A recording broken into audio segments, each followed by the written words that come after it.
Tray seedling ও mulching পদ্ধতিতে চাষাবাদ, উৎপাদন বৃদ্ধির আধুনিক কৌশল। কালিয়ায় বিদেশ ফেরত শিকদার কায়কোবাদ আধুনিক পদ্ধতিতে ফল ও সবজির সফল চাষাবাদ শুরু করেছেন। তিনি বলেন, বাংলাদেশের কৃষিক্ষেত্রে আধুনিক পদ্ধতির ব্যবহার বাড়ছে। এর মধ্যে ট্রে সিডলিং ও মালচিং পদ্ধতি উল্লেখযোগ্য। ট্রে সিডলিং পদ্ধতি বীজতলার বিকল্প হিসেবে ব্যবহার করা হয়। এতে বিশেষ ট্রেতে চারা উৎপাদন করা হয়, যা দ্রুত ও স্বাস্থ্যকরভাবে বৃদ্ধি পায়। এতে মাটিবাহিত রোগ কমে, চারা স্থানান্তর সহজ হয় এবং ফসল দ্রুত বৃদ্ধি পায়। অন্যদিকে মালচিং পদ্ধতিতে মাটির উপর প্লাস্টিক শীট বা জৈব উপাদান ঢেকে দেওয়া হয়। এটি মাটির আর্দ্রতা ধরে রাখে, আগাছা কমায় এবং উৎপাদন বৃদ্ধি করে। বিশেষ করে তরমুজ, টমেটো ও বেগুন চাষে এই পদ্ধতি কার্যকর। কালিয়ার কৃষক শিকদার কায়কোবাদ বলেন, এই প্রযুক্তি ব্যবহার করে ফসলের উৎপাদন দ্বিগুণ বেড়েছে এবং পানি সাশ্রয় হয়েছে। সরকারি সহযোগিতা এবং আধুনিক যন্ত্রপাতি পেলে কৃষকদের আধুনিক কৃষি পদ্ধতিতে উৎসাহিত করবে।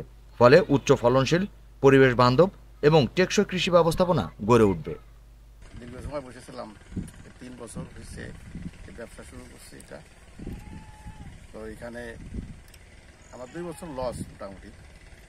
তো এই বছরে আলহামদুলিল্লাহ আমার মোটামুটি একটা প্রফিট আসছে, শুরু করছি। তো আশা করি আলহামদুলিল্লাহ ভালো সরঞ্জামই আছে, এগুলো সরকার যদি দেয়, এবং সার কীটনাশক তো আছেই এগুলো। আর আমি চেষ্টা করতেছি সম্পূর্ণ মানে অর্গানিকভাবে চাষাবাদ করার চেষ্টা করতেছি। আমি এখানে জৈব কীটনাশক করবেন সে বিষয়ে বলেন। এখন মোটামুটি সরকার যদি এই আমার না শুধু আরও অনেকে যারা আছে, যারা এই কৃষিকাজে করতে চায়, তাদেরকে যদি একটু সহযোগিতা করে, যেমন আমাদের ট্রেনিংয়ের দরকার, মূল হচ্ছে ট্রেনিং আগে। তো টমেটো আলহামদুলিল্লাহ খুব ভালো ফলন হয়েছে, কিন্তু এখন বাজারে দাম নেই, খুব কম দাম আর কি।